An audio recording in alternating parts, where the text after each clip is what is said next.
থামেন স্যার, আমি যে কথাটা কইলাম আপনি শুনতে পান নাই? আমি কইলাম তো 1000 কেন 5000 কেন 10,000 দিল না আমি নিব না, দরকার হলে না খাইয়া মইরা যাবো, তাও না আপনাকে কোনো টাকা আমার লাগবে। কি বলছে? আল্লাহর বস্তে যদি কয়টা ভিক্ষা দিতেন বাজার।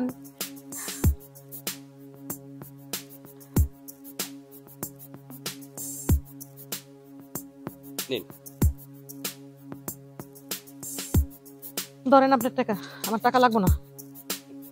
স্ট্রেঞ্জ, কি আজব, কেন আমার টাকাতে কি ময়লা আছে? আপনি নেবেন না কেন? না ময়লা থাকবো কেন, কইছি তো যে আপনার টাকা লাগবে না আমার। এই চলো তো, কি একটা ভিক্ষুকের সাথে এত কথা বলছো? আরে দাঁড়াও, আমি 100 টাকা দিলাম, যে মানুষটা রাস্তায় দাঁড়িয়ে আছে ভিক্ষা করার জন্য, সে 2 টাকা 5 টাকা 10 টাকা পায়, তাকে আমি 100 টাকা দিয়েছি, তারপর সে আমার টাকা নিতে চাচ্ছে না। আচ্ছা বুঝতে পেরেছি, দেখো আপনাকে আমি 1000 টাকা দিব, তাই তো? থামেন স্যার, আমি যে কথাটা কইলাম আপনি শুনতে পান নাই? আমি কইলাম তো 1000 কেন 5000 কেন 10,000 দিল না আমি নিব না, দরকার হলে না খাইয়া মইরা যাবো, তাও না আপনাকে কোনো টাকা আমার লাগবে। কি বলছে? আচ্ছা আমাকে সত্যি করে বলেন তো, কি সমস্যা? আমি আপনাকে 5000 টাকা 1000 টাকা দিলেও আপনি নেবেন না, এর কোনো কারণ আছে? বলেন। কইলাম তো যে কোনো কারণ নাই, যান তো যান, আপনাকে কোনো টাকা পয়সা আমার লাগবে না, যান। আমি আপনাকে সারাদিনের ইনকামের টাকা দিচ্ছি আর আপনি টাকা ফেরত দিচ্ছেন? আরে বাবু, কি এত ভিক্ষুকের সাথে এত কথা বলছো? চলো তো।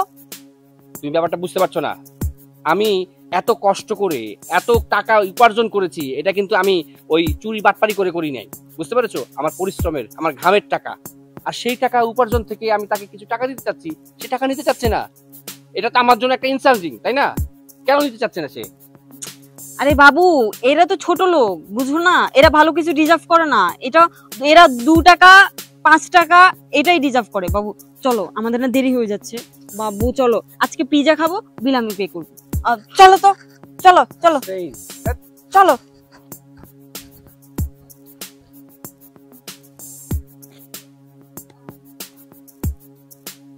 আল্লাহ আপনার ভালো করবো।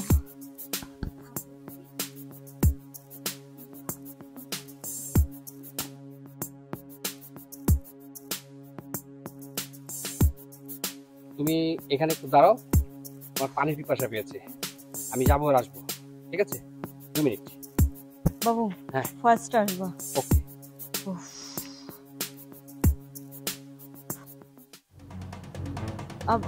তুমি তুমি এখানে কি করছো?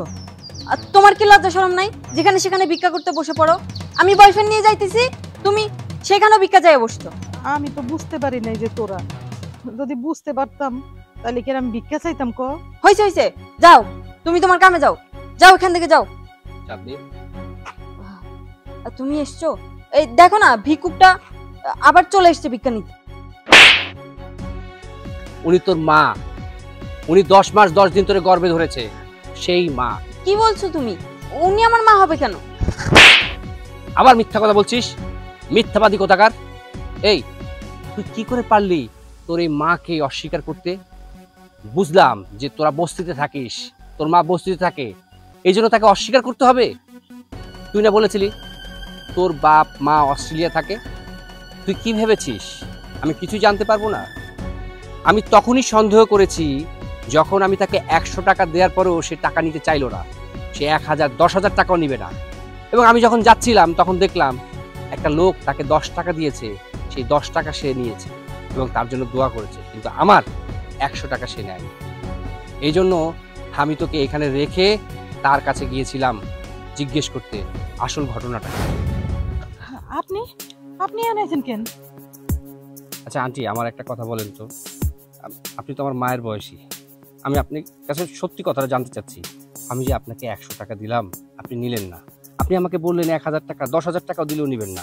আমি যাওয়ার সময় দেখলাম একটা লোক আপনাকে 10 টাকা দিল, সেই টাকাটা নিয়ে আপনি দোয়া করলেন, অথচ আমার 100 টাকা নিলেন না। আমি কি অপরাধ করেছি বলেন তো? জানতে চান যে আপনার টাকাটা আমি কি লিগা নিলাম না? আপনার লগে যে মাইয়াটা ঘুরে না, ওই মাইয়াটা কে জানেন? ওই মাইয়াটা আমার মাইয়া।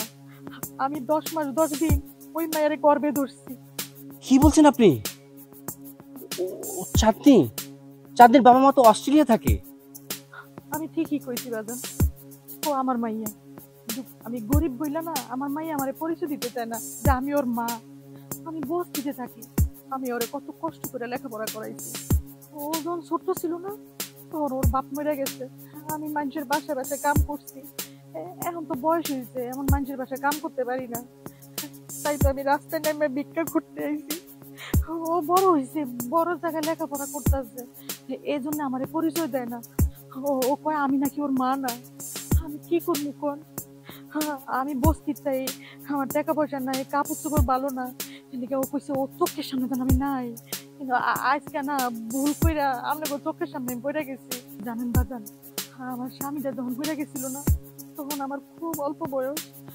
আমার বাপ মা কইছিল আমার অন্য জায়গায় বিয়ে দিব, কিন্তু আমি রাজি হই নাই। কেমনে রাজি হবো? আমার ছোট্ট মাইয়াটারে আমি কার কাছে রেখে যাবো?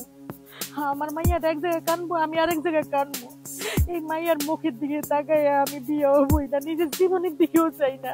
দিই পারি না যে আমার মাইয়াটা পড়াশোনা কইরা বড় হয়ে আমার ভুললেই যাইব, আমি মা বললে আমার পরিচয় দিব না। আমি এখন বুঝতে পেরেছি যে আপনি কেন 100 টাকা, 1000 টাকা, 10,000 টাকা নিতে চাননি। আসলে আমি এরকম একটা মেয়ের সাথে সম্পর্ক করেছি যে মিথ্যুক, আমার সাথে প্রতারণা করেছে, দিনের পর দিন আমার সাথে মিথ্যে কথা বলেছে। সেই মেয়েটা যাকে আমি এত ভালোবেসেছি, গর্ভধারিণী মাকে অবহেলা করেছে, তাকে পরিচয় দিতে ঘৃণা বোধ করে, তাকে পরিচয় দিতে চায় না। ছি ছি ছি ছি, আমি কি করে পারলাম এরকম একটা মেয়ের সাথে সম্পর্ক করতে? আন্টি, আপনি আমার সাথে আসুন, আসুন। মিথ্যুক কোথাকার, আমার সাথে ফ্রডগিরি করেছিস, প্রতারণা করেছিস। তোকে প্রতারণার মামলা দেওয়া উচিত। তুই আমার জীবন নিয়ে ছিনিমিনি খেলেছিস। আর কয়টা ছেলের সাথে এরকম ফ্রডগিরি করস বলতো? হ্যাঁ শোন, আমি অনেক কষ্ট করে, অনেক পরিশ্রম করে আজকে এই জায়গায় এসেছি। আমার ব্যাংক ব্যালেন্স, টাকা পয়সা, বাড়ি ঘর সবকিছু হয়েছে কষ্টে। আমি কষ্টে পরিশ্রমে উপার্জন করেছি, আমি কোনো অসৎ পথে ইনকাম করি না। তুই তো আমাকে সত্যি কথা বলতে পারতি যে তুই গরিব, তুই বস্তিতে থাকিস। আমি কি তোকে ফেলে দিতাম? না, আমি ফেলে দিতাম না। আমি জানি, কারণ আমি অনেক ছোট থেকে বড় হয়েছি, আমিও গরিব ছিলাম। কষ্টে উপার্জন করতে করতে আজকে এই জায়গায় এসেছি। তুই আমার সাথে মিথ্যে কথা কিভাবে বললি? তোর যত চাওয়া পাওয়া সবকিছু আমি পূরণ করেছি। আজকে এই যে তোর হাতে যে মোবাইল, এত দামি মোবাইল ইউজ করিস, কে দিয়েছে? আমি দিয়েছি। তোর পোশাক আশাক সবকিছু আমি দিয়েছি। আমার টাকায় চলিস, আমার টাকায় পড়িস, সবকিছু আমার টাকায়। আর আমার সাথে তুই প্রতারণা করিস। প্রতারক কোথাকার, ভণ্ড। নিজের মাকে অস্বীকার করিস। এই যে মানুষ নিজের মাকে অস্বীকার করে সে কি মানুষ? সে মানুষের কাতারে পড়ে না। তুই একটা অমানুষ, আর কোনো অমানুষের সাথে মানুষের সম্পর্ক হয় না। জুয়েল, আমার ভুল হয়ে গেছে, আমাকে মাফ করে দাও। আমার আর কখনো এমন হবে না। প্লিজ আমাকে একটা সুযোগ দাও শুধরানোর। তুই অপরাধ আমার সাথে করিসনি, আমার কাছে কেন ক্ষমা চাচ্ছিস? ক্ষমা চাইতে হলে এই গর্ভধারিণী মায়ের কাছে ক্ষমা চা, যেই মা রাস্তায় ভিক্ষা করছে। তুই তো পারতি মাকে টাকা উপার্জন করে তাকে টাকা দিতে, তাই না? তুই যদি টাকা দিতি তাহলে সে কি ভিক্ষা করতো?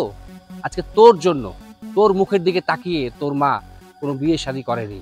তোর বাবা ছোটবেলায় মারা গেছে, তোকে নিয়ে কত কষ্ট করে তোর মা আজকে এই জায়গায় এসেছে, আমাকে সব বলেছে। আর তুই কি না সেই মাকে অস্বীকার করছিস? ক্ষমা চাইতে হলে মায়ের কাছে চা, যেই মায়ের সাথে তুই অন্যায় করেছিস। মা, আমার তুমি মাফ করে দাও। আমি টাকার লোভে অন্ধ হয়ে গেছিলাম, এর লেগে আমি তোমারে পরিচয় দিই, তোমার অসম্মান করছি মা, টাকার লেগে। আমার তুমি ক্ষমা করে দাও।